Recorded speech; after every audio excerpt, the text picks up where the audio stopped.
하나님 말씀 고린도후서 4장 10절 11절 말씀 봅니다. 고린도후서 4장 10절 11절 말씀. 우리가 항상 예수의 죽음을 몸에 짊어지면 예수의 생명이 또한 우리 몸에 나타나게 하려 함이라. 우리 살아있는 자가 항상 예수를 위하여 죽음에 넘겨주면 예수의 생명이 또한 우리 죽을 육체에 나타나게 하려 함이라. 아멘. 오늘 우리는 죽었다가 다시 살아나신 하나님을 기억하는 날입니다. 그리고 또한 이 다시 살아나신 하나님이 또한 나를 통하여서도 그대로 또 나타나게 될 것을 우리는 믿고 있습니다. 우리는 이 사실을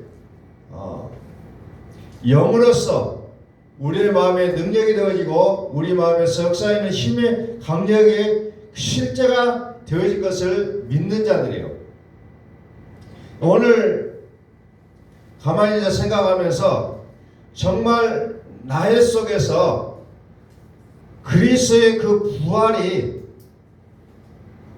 나에게 어떻게 적용되어지고 나타나고 있는가를 생각해 볼 때 참 다시 한번 많은 부분들을 생각하게 하는 그런 날이었어요.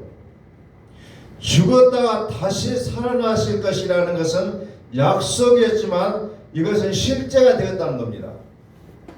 오늘 부활주를 맞이한 우리가 과연 죽었다가 다시 살아나신 일이 약속일 뿐만 아니라 실제가 되고 있는지를 우리는 다시 한번 보자는 겁니다. 과연 이것이 약속으로 끝났던 것이 아니라 실제가 되어지고 있는가를 우리는 한번 이 시간에 좀 깊이 묵상해 봤으면 좋겠어요. 데살로니가서 2장 13절에 보면은 데살로니가 교인들이 말씀을 들을 때에 그들이 하는 내용이 나와요. 자, 사도 바울이 그들에게 감사했던 내용 중에 하나가 이렇게 나옵니다. 너희가 우리에게 들은 바 하나님의 말씀을 받을 때에 사람의 말로 받지 아니하고 하나님의 말씀으로 받으리니 그랬어요. 이 죽었다가 다시 살아나신 하나님에 대한 말씀을 우리가 그냥 이론으로 듣고 지식으로 들었다면 이것은 아무런 의미가 없다는 거예요. 다시 말해서 하나님의 말씀으로, 즉 영으로 들었느냐 아니면 육으로 이해하는 차원에서 들었느냐, 이것은 생명과 사망의 차이라는 겁니다. 영으로서 들었느냐 이성으로 들었느냐. 우리는 어떤 말씀을 나누게 될 때 나 그거 알고 있다 라고 우리 머릿속에서 싹 스쳐 지나간다는 겁니다. 그런데 나는 이것을 알고 있다, 이런 이해의 차원으로서 말씀을 받았다면 이것은 아직도 생명이 되지 못했다는 거죠. 영으로서 들어야 된다는 거죠. 우리는 수없는 하나님의 말씀을 듣고 공부하고 읽고 또 우리 머릿속에 암기하고 있는데, 그런데 이 모든 말씀을 내가 주인된 입장에서 말씀을 들으면 어떻게 돼요? 생명이 되지는 못하고 있다는 거죠. 그럼 어떻게 됩니까? 왜 안 될까? 왜 되지 않을까? 나는 차원에서 계속해서 고민하고 답답해하고 그렇게 지내고, 또 그리고 그것 때문에 시험에 들고 왜 상대방은 그렇게 살지 못하는 것에 대해서 내 마음에 한탄이 일어나고 또 그것에 대해서 어떻게 합니까? 비판하고 판단하는 목소리가 나올 수밖에 없다는 겁니다. 적용이 달라지게 되어 있어요. 이해의 분량으로 듣느냐 순종의 분량으로 듣느냐. 오늘 부활주의를 맞이하면서 정말 다시 사신 그리스도의 생명이 나의 생명이 되지 못하는 이유가 무엇일까를 생각해 본다면 우리는 너무나도 많은 말씀들을 이해의 분량으로 듣고 있다는 겁니다. 이해의 분량으로 듣고 있어요. 근데 순종의 분량으로 어떻게 되면 어떻게 됩니까? 그것이 내 마음에 들어와서 그것이 나에게 적용이 되어지는 거죠. 나에게 적용이 되어질 때 하나님 우리를 향해서 뭐라고 하냐면 너는 유업을 이을 자라고 말씀하셔요. 유업을 이을 자는 무슨 말이냐? 모든 것의 주인이 된다는 거죠.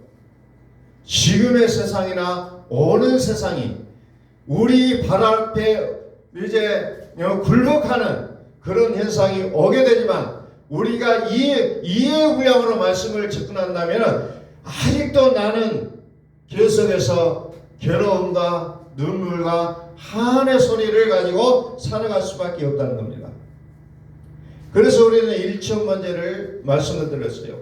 1천번제는 우리의 죄를 위해서 죽어주신 예수님의 그 믿음의 분량을 채워가는 거라고 말씀을 드렸어요. 육을 유지하고 열심히 믿는 믿음은 이것을 좀 세게 얘기하자면 우상숭배 같다는 거예요. 많은 사람들이 나는 예수님을 믿어요. 나는 정말 예수님을 너무나도 잘 믿어요. 십자가의 부활을 믿어요. 하지만 육을 유지하고 열심히 산을 넘기만한 믿음을 가지고 있고 정말 정말 불타는 열정을 가지고 많은 것들을 했을지라도 그것은 우상 숭배와 같다는 겁니다. 핵심을 못 잡고 우왕좌하고 있는 모습으로 하나님의 눈에는 비칠 수밖에 없다는 겁니다. 우리 한번 선포합니다. 하나님은 살아계십니다.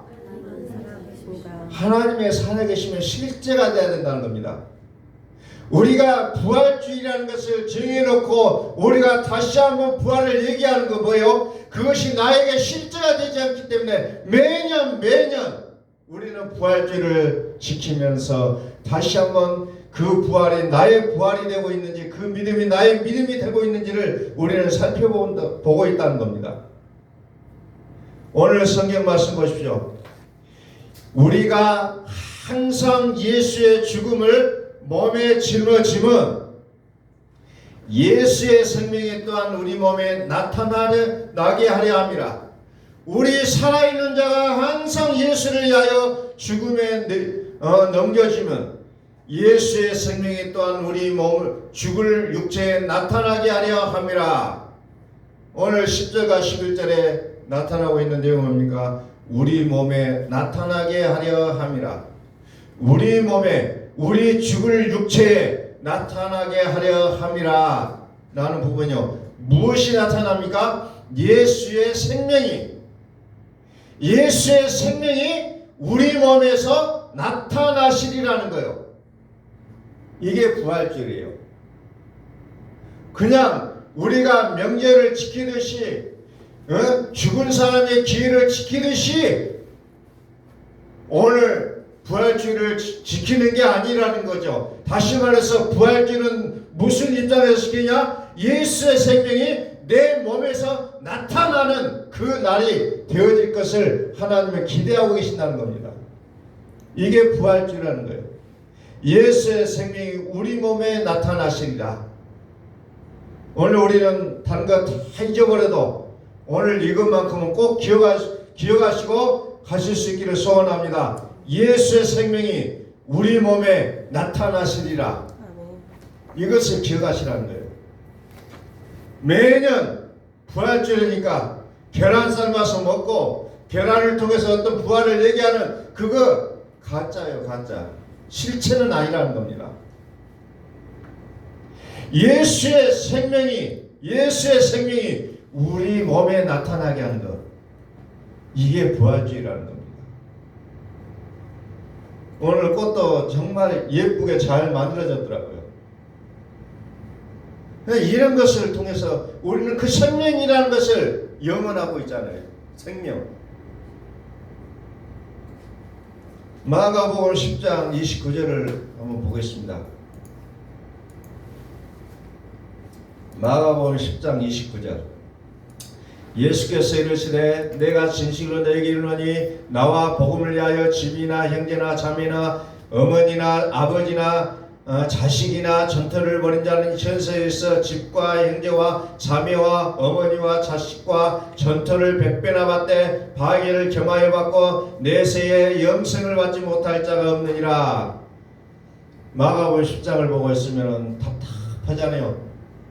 도대체 어째나 우리는 어떻게 살려고 이런 말씀을 기록했을까? 정말 고민 중에 고민이 마가복음 10장을 보면 여러분들 읽어보시면 고민돼요. 뭘 버리라고 하는지. 가족도 버리고 뭣도 버리고 버리라는 거예요. 그래야 뭐가 어쩝니까? 내세의 영생을 받는다는 거예요. 내세의 영생을 받는다. 참 무서운 말씀이 기록되어 있습니다. 마가복음 10장에는 하나님의 나라와 영생에 대해서 기록하고 있어요. 그런데 그 핵심에는 뭐가 있습니까? 버려야 된다는 겁니다. 가족도 버리고 재물도 버리고 뭐든지 다 버리라는 거예요. 도대체 이 말씀이 뭔 말이에요? 이것 때문에 참 저도 고민도 해봤죠. 과연 이 내용이 뭘까? 영생은 내세의 영생을 받는다. 지금 현재 영생이 없는 자가 내세에 가서 무슨 영생을 받을 수 있을 것인가? 내세라는 말의 뜻을 우리는 다시 한번 단어의 뜻을 한번 보겠습니다. 내세. 내세는 어떤 세상이요? 오는 세상이요. 현실이 아니에요. 오는 세상. 이것을 오는 세상 그러니까 이것도 참 어려워요. 그래서 원어적인 단어로 엘코마이라는 단어가 여기에 등장합니다. 이 단어의 뜻이 뭐냐? 오다라는 뜻이 오다. 존재하다, 일어나다, 나타나다, 자신을 보여주다 이런 뜻을 가지고 있습니다. 자신을 보여주다. 다시 말해서 내세라는 것은 새로운 세상이 온다는 거예요. 나타낸다는 겁니다. 나타내는 거 무엇을 나타냅니까? 영생을 나타낸다는 거죠. 영생은 누구를 얘기한다고 했어요? 영생. 영원한 생명은 오직 그리스도밖에 없다는 겁니다. 영생을 해서 그리스도를 얘기하고 있는 거죠. 이것을 골로새 3장을 한번 펴서 다시 한번 봅니다. 골로새 3장 3절에 보니까 이는 너희가 죽었고 너희 생명이 그리스도와 함께 하나님 안에 감춰졌음이라 그랬어요. 하나님 안에 감춰진 거라는 거죠. 이게 부활이라는 겁니다. 그래서 이 말씀을 우리가 영으로 만나지 못하면 항상 이해의 폭으로 만나게 되면 이해가 안 되는 게 돼 있어요. 나는 알고 있다, 그거 알지라고 얘기하지만 결론을 가서는 뭡니까? 모른다는 얘기예요. 내세는 자신을 보여주는 거예요. 영생이신 하나님, 영생이신 하나님, 즉 영생이신 하나님은 우리의 식으로 표현하면 그리스도예요. 그리스도를 나타내 보이시는 게 영생이라는 단어예요. 내세라는 단어예요. 내세. 그리스도를 나타내 보여주는 게 내세라는 뜻입니다. 내세. 그리스도는 누구예요? 죽으실 뿐만 아니라 살아나신 분을 가리켜서 그리스도라고 얘기했어요. 로마서 10장 9절. 네가 만일 네 입으로 예수를 주로 신하며 또 하나님께서 그를 죽은 자 가운데서 살리신 것을 네 마음에 믿으면 구원을 받으리라. 자, 구원을 받는 믿음이 뭐냐니까 죽은 자 가운데서 살리신 것을 네 마음에 믿으면 구원이라는 거예요. 이 내용이 없으면 구원이 아니라는 거예요. 아무리 그가 산을 옮길 만한 믿음이 있고 죽은 자를 살려내는 능력이 있고 자기의 목숨을 초계같이 버리고 선교를 한다 할지라도 죽은 자 가운데서 살리신 것을 믿지 않으면 구원이 없다는 겁니다. 나 그거 알아요. 그거 갖고 안 된다고 했잖아요. 그럼 무슨 말이에요? 구원은 다른 표현으로 하면 그리스도를 얘기하고 있는 거죠. 예수 죽으신 것을 내 몸에 짊어지는 것. 다시 말해서 내세 받게 되어질 그 영생. 근데 오늘 성경 보니까 뭐든지 죽은 후에 일어나는 겁니다. 죽은 후에. 그럼 내 육신의 몸이 죽은 후에야 모든 것이 이루어지냐? 아니라는 거죠. 내가 영으로 만나야 된다 그랬잖아요. 현재 내가 죽지 않으면 결탄코 영생은 우리의 것이 아니라는 겁니다. 내세 받게 되어질 그 생명, 영생. 그래서 하나님은 반드시 죽은 후에 부활하셨다는 거예요. 무덤에 누우셨다가 살아나신 이 죽음이라는 이 단계를 거치지 않고자 하는 것이 우리의 마음이에요, 사실은. 그러나 하나님 자신도 죽음이라는 단계를 넘어섰다는 겁니다. 죽음이라는 과정을 몸소 겪으시고 난 이후에 다시 살아나신 거예요. 전능하신 하나님이 왜 그러셔야 돼? 그렇게 하셔야만 됐을까? 안 하도 하나님이기 때문에 그렇게 안 하셔도 되지 않을까요? 그런데 우리에게 한 법칙을 가르쳐 주는 겁니다. 너희 또한 죽지 않으면 절대로 다시 살 수가 없다는 것을 우리에게 가르쳐 주고 있는 거예요. 그런데도 불구하고 자꾸 나의 분량으로 하나님을 접근하는 겁니다. 나의 생각으로, 나의 이성으로, 나의 알고 있는 지식으로 하나님을 자꾸 접근하면서 하나님 이러시면 안 되죠. 하나님 이러시면 안 되죠. 라고 우리는 끊임없이 하나님 앞에 나아가고 있는 겁니다. 그러나 하나님은 우주적이라고 했잖아요. 아니 우주보다 더 크신 분이라고 했어요. 근데 그 우주보다 크신 분을 나의 소견으로 평가를 하려고 하는 우리의 모습이 있다는 겁니다. 부활, 나를 위한 부활, 이론이 아니라 실제라는 예수의 생명이 내 몸에 나타나시리라.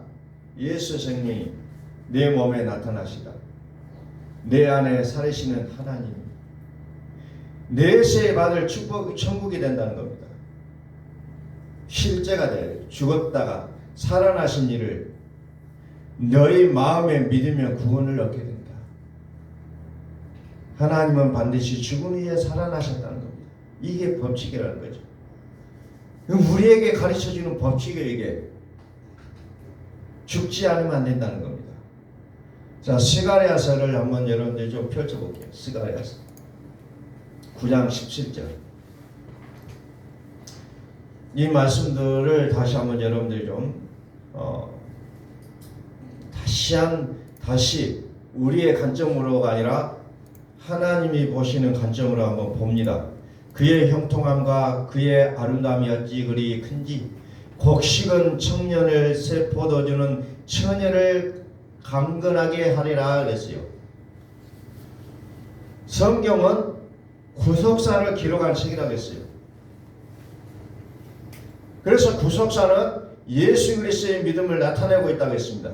오늘 여기 보니까 청년이 나오고 처녀가 나와요. 청년은 곡식을, 새 포도주는 처녀를 얘기하고 있다고 했잖아요. 곡식을 가진 자가 청년이다. 새 포도주를 가진 자가 처녀다. 곡식은 예수, 떡방앗간, 베들레, 예수, 몸, 새 포도주, 그리스도라는 부분으로 여러분이 접근하게 해야 될 때 비로소 성경이 들어오는 거예요. 자꾸 다른 사람의 이해로 들어가면은 성경은 끝이 없이 계속해서 논리를 피력할 수 있는 얘기들로만 나오게 됐다는 겁니다. 새 포도주는 새 언약, 그리스도를 얘기하고 있다고 했어요. 자, 이것을 누가복음 22장 19절을 옆에다가 펴요. 같이 나란히. 누가복음 22장 19절. 또 떡을 가져 감사기도 하시고 떼어 그들에게 주시며 이르시되 이것은 너희를 위하여 주는 내 몸이라 너희가 이를 행하여 나를 기념하라 하시고 내 몸이라 곡식 떡을 주면서 내 몸이다. 다시 말해서 떡은 예수님이 나를 위해서 죽으셨다 이 얘기예요. 그래서 스가랴서에 보니까 곡식을 생명이라고 얘기하잖아요. 하나님이 아버지이긴 하지만 아직까지 하나님과 하나가 되지 않는 상태를 얘기하고 있는 겁니다. 그러면서 20절에 저녁 먹은 후에 전도 그와 같이 하여 이르시되 이 잔은 내 피로 세우는 새 언약이니 곧 너희를 위하여 붓는 것이라. 피. 지난 시간에 레위기서를 통해서 피는 생명이라고 말씀을 드렸어요. 피에 생명이 있다. 다시 말해서 그리스도가 나타나야 영생이라는 겁니다. 그리스도가 없이 영생을 얘기할 수가 없는 거예요. 그리스도가 나타나야 영생이라는 거예요. 아무리 영생이라는 단어를 미사역으로 사용해서 설명을 한다 할지라도 아무런 의미가 없어요. 그리스도가 있어야 영생이라는 이 단어가 실제가 되어질 수가 있는 거라는 겁니다. 영생은 곧 그리스도라고 말씀드렸어요. 골로새서 3장에서 뭐라고 했습니까? 이는 너희가 죽었고 너희 생명이 그리스도와 함께 하나님 안에 감춰졌습니다. 그리스도와 함께 하나님 안에 감춰졌다고 얘기합니다. 우리의 생명은 그리스도와 함께 있는 겁니다. 그리스도. 그래서 하나님은 요한계시록에 보니까 아내라는 단어를 나의 아내라는 것을 통해서 계속해서 끌고 가시면서 결론적으로는 무슨 단어에 마지막을 치냐면은 성경이라는 단어로 마지막을 만들어요.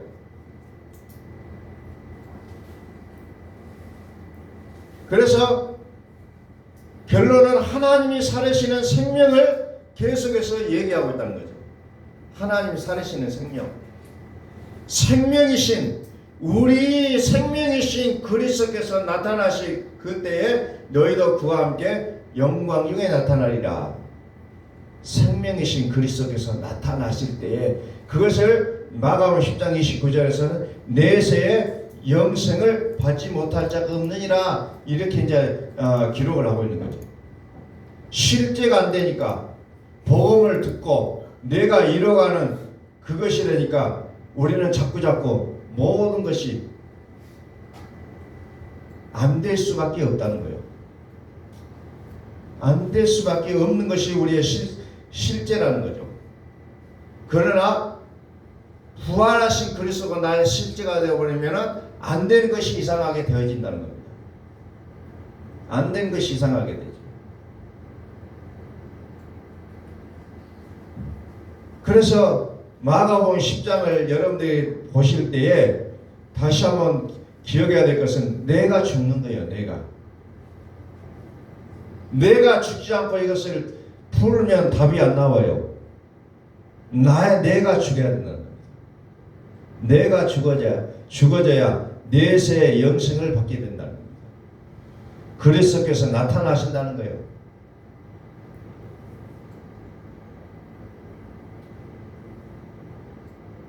실제가 안 되니까 계속해서 우리는 씨름한다는 거죠. 혈과 육은 하나님 나라에 합당하지 않은데도 불구하고 우리는 어때요? 혈과 육으로 씨름하게 되어 있다는 겁니다. 자동으로 나와요. 자동으로.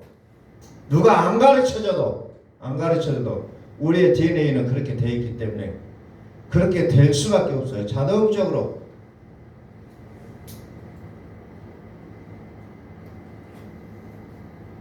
영생이라는 말은 다시 한번 말씀드립니다. 하나님이 나타나 주신다는 거예요.